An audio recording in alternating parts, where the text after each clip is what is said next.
ஞானிக்கு மட்டும் இது புரியும். ஏழைக்கு அன்று வந்த நினைவு செல்வத்தில் வந்த பின்பு கனவு. அம்மாடி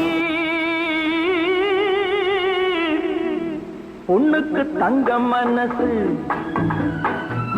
பொங்குது இந்த மனசு. கண்ணுக்கு ரெண்டு மனசு. அவன் சொல்லுக்கு என்ன வயசு, சொல்லுக்கு என்ன வயசு.